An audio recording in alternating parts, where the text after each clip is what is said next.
The first step to installing your hair sticky pad is making sure that you have a clean and dry shower wall. You have your hair sticky pad and you've got two different sides. You've got the hair side and then you've got the wall side for the back.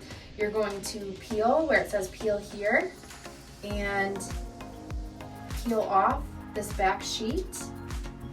And then you are going to place it wherever you want to place it in your shower. And you want to make sure that it's not in the direct line of the water. And you're going to stick it to the wall and firmly press on all sides so that you know it is stuck real good.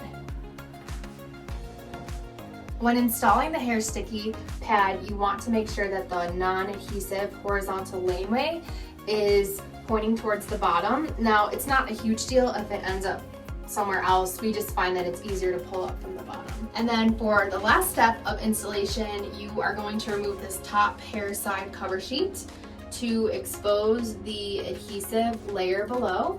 So you're just gonna rip that off, and then you are ready to go. The adhesive is exposed and can start collecting hair. So now we are at the last step of actually using the hair sticky pad. And for me, when I'm showering, shampooing, rinsing, conditioning, that's when the hairs come out. They come directly into my hand and I pull this out of my brush this morning for example purposes. So what you can do is you can just place it right on the sticky sheet when that time comes. And when you are done and the pad is full, or when you see fit, you can then just rip off the top, toss this away.